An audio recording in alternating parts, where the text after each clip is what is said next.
Dunia memang keras. Kadang memaksa kita berdiri dengan lutut gemetar, pundak patah, dan hati yang nyaris menyerah. Tapi dalam sepak bola, seperti juga dalam hidup, menyerah bukan pilihan. Karena setiap laga, seberat apapun, selalu membawa satu kemungkinan, mimpi. Dan di negeri ini, mimpi itu selalu punya nama yang sama, Garuda. Ayo bangkit, Garuda harus terus terbang. Enggak bisa dipungkiri, sepak bola Indonesia selalu bising. Bising oleh target, ramai oleh tuntutan, gaduh oleh hasil. Hari ini menang diilu-ilukan, besok kalah langsung dihujat. Semua ingin cepat, semua ingin instan, semua ingin sekarang juga. Tapi di tengah hiruk-pikuk itu, ada satu sosok yang memilih jalan berbeda. Jalan sunyi, jalan yang jarang dilirik, tapi justru paling menentukan. Namanya Nova Arianto. Ya, di saat sebagian publik masih berkutat pada kekecewaan, memperdebatkan kegagalan sepanjang 2025, dan sibuk mencari kambing hitam, Coach Nova justru menunduk. Bukan karena takut, tapi karena sedang bekerja. Dalam diam, tanpa banyak konferensi pers, tanpa pembelaan diri, tanpa pencitraan murahan. Ia tidak menjual mimpi instan, tidak mengumbar janji kosong. Ia hanya membawa satu hal, proses. Dan jujur saja, apa yang sedang ia bangun terdengar gila untuk ukuran sepak bola Indonesia. Sebuah pendekatan yang oleh beberapa media Asia disebut sebagai pendekatan ala Eropa. Bukan sekedar istilah keren, tapi benar-benar perubahan cara berpikir, cara melatih, cara memandang pemain muda. Sebuah langkah berani yang bukan cuma soal taktik, tapi soal mentalitas. Revolusi kecil yang berpotensi menjadi perubahan besar. Dalam gelap dan terang, setia menanti. Berjuang sampai titik paling akhir. Dalam doa, kita berserah. Satu rasa, satu tujuan. Garuda menyatu dalam kekuatan cinta, menembus langit, meraih asa. Setelah sukses membawa timnas Indonesia U17 tampil di Piala Dunia U17 2025, Nova Arianto dipercaya naik level menjadi pelatih timnas Indonesia U20. Ini bukan promosi biasa, ini amanah besar. Tapi Coach Nova datang bukan sebagai tukang sulap. Ia tidak menjanjikan juara dalam semalam.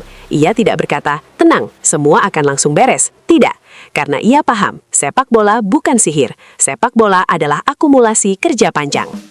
Targetnya jelas, tegas, tanpa basa-basi. Lolos Piala Asia U20 2027, mengamankan tiket otomatis ke Piala Dunia U20 2027. Tapi berhenti di situ? Tidak. Karena bagi Nova Arianto, lolos saja tidak cukup. Yang ia kejar adalah daya saing. Ia ingin pemain-pemain ini bukan cuma numpang lewat, tapi benar-benar siap berdiri sejajar, siap naik ke timnas senior, siap jadi tulang punggung masa depan. Untuk itu, Coach Nova menyiapkan apa yang ia sebut sebagai program pelatihan dasar Eropa. Di saat banyak tim usia muda masih puas berkutat di turnamen lokal, ia justru mengambil keputusan ekstrim, 11 laga uji coba internasional. Bukan laga seremonial, bukan ajang pencitraan, tapi simulasi tempur sungguhan. Disinilah mental diuji, disinilah fisik diperas, disinilah taktik dibedah tanpa ampun. Menurut Coach Nova, pemain muda Indonesia tidak kekurangan bakat. Yang kurang adalah paparan tekanan internasional sejak dini. Tekanan untuk bermain cepat, tekanan untuk mengambil keputusan di bawah stres, tekanan untuk tetap tenang saat semua mata tertuju padamu. Inilah mentalitas Eropa yang ia tanamkan. Lebih baik kalah di uji coba keras daripada hancur di turnamen sesungguhnya. Dan ini bukan teori kosong, ini sudah berkali-kali ia buktikan. Hati membara, semangat terkobar, rintangan tak lagi menakutkan. Di bawah terik dan hujan, kita melangkah ke puncak. Garuda, ayo, kita bisa. Satu hal lain yang langsung terasa dari sentuhan Nova Arianto adalah disiplin. Dan ini bukan disiplin basa-basi. Ini disiplin yang bagi sebagian pemain muda terasa kejam. Jam latihan ketat, evaluasi fisik harian, pengawasan detail per individu.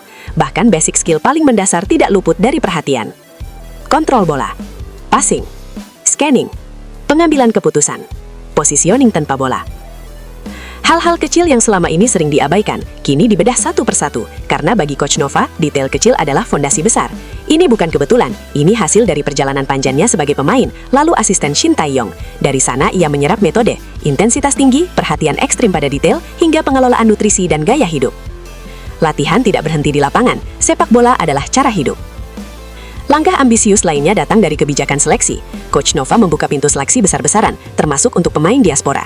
Sekitar 15 hingga 20 nama masuk radar, dan menariknya, beberapa merupakan rekomendasi langsung dari Simon Tamahata, Head of Scouting Timnas Indonesia. Artinya, standar kualitasnya bukan kaleng-kaleng. Namun tetap satu prinsip dijaga, tidak ada pemain titipan, tidak ada intervensi. Semua dinilai murni oleh Coach Nova. Ini bukan soal nama besar, ini soal DNA tim, menggabungkan talenta lokal terbaik, alumni Piala Dunia U17, pemain diaspora, dan mereka yang ditempa dari latar pembinaan berbeda. Tujuannya satu, tim impian yang kompetitif secara global. Dalam senyap, media Asia mulai melirik. Beberapa media Asia dan Asia Timur menyebut Nova Arianto sebagai pelatih muda dengan cara pandang tidak lazim. Ia tidak mengejar sensasi cepat, ia fokus pada proses, berani memasang target tinggi dengan metode rasional. Bahkan ada yang bilang, ini bukan pendekatan khas pelatih lokal Indonesia, sebuah kalimat yang tanpa teriak, tapi cukup menampar realitas. Fakta menariknya, di Asia Tenggara, hampir tidak ada pelatih muda yang berani melangkah sejauh ini. Usianya relatif muda, pengalamannya panjang, dan yang paling penting, ia tidak alergi belajar, tidak datang dengan ego, tapi dengan catatan, data, dan metodologi. Bagi Coach Nova, membangun tim usia muda bukan soal hari ini menang lalu dipuja. Ini soal kontinuitas, soal kesabaran, soal keberanian menunda pujian demi masa depan. Perbandingan tentu tak terhindarkan, nama pelatih lain ikut diseret, tapi Coach Nova tetap di jalur real, tidak sibuk membalas, tidak sibuk membela diri. Ia percaya, biarkan program yang bicara, karena siapapun pelatihnya, tanpa menghormati proses, hasil hanya akan jadi ilusi. Lalu muncul pertanyaan besar, apakah Nova Arianto bisa naik level menjadi pelatih timnas senior? Jawabannya sederhana, bisa saja, tapi tidak sekarang, tidak tergesa, karena Nova sendiri tahu, di sepak bola, segalanya harus dibayar dengan proses. Jika ia konsisten, jika program ini dijalankan penuh, dan jika federasi dan publik berani bersabar, yang ini paling berat, maka Indonesia tidak hanya punya pelatih muda potensial, kita punya arsitek masa depan. Revolusi tidak selalu datang dengan teriakan, kadang ia hadir lewat jadwal latihan, lewat evaluasi diam-diam, lewat keputusan yang tidak populer. Nova Arianto mungkin bukan pelatih paling vokal, tapi ia adalah bukti bahwa sepak bola modern tidak bisa lagi dibangun dengan cara lama. Dan jika suatu hari Indonesia berdiri sejajar di Asia atau bahkan dunia, amin, sejarah akan mencatat bahwa perubahan itu dimulai dari seorang pelatih muda yang berani bekerja dalam sunyi, dengan cara Eropa di tanah yang terbiasa instan. Karena pada akhirnya, kisah Nova Arianto bukan cuma tentang taktik, bukan soal uji coba, bukan soal Eropa atau bukan. Ini tentang keberanian melawan kebiasaan lama, mengajarkan arti menunggu di era serba ingin cepat, mengajarkan disiplin di tengah emosi, membiarkan data dan latihan berbicara saat yang lain sibuk berisik. Mungkin hasilnya belum hari ini, mungkin belum besok, tapi untuk pertama kalinya, tim usia muda Indonesia dibangun dengan peta jalan yang jelas. Dan jika suatu hari anak-anak muda itu tampil lebih berani, lebih tenang, lebih cerdas, publik harus ingat, mereka tidak lahir tiba-tiba, mereka ditempa saat pujian belum datang, saat sorotan belum besar, disitulah keberanian terbesar Coach Nova. Karena dalam sepak bola modern, revolusi sejati bukan tentang siapa paling keras berbicara, tapi siapa paling konsisten menjalani proses yang benar. Nova Arianto bekerja dalam sunyi, tapi jika jalur ini dijaga, kesunyian itu akan berubah menjadi sejarah. Dan saat hari itu tiba, kita semua akan sadar, perubahan besar selalu dimulai dari keputusan yang dulu dianggap gila. Garuda, terbanglah, kami menanti. Kami percaya.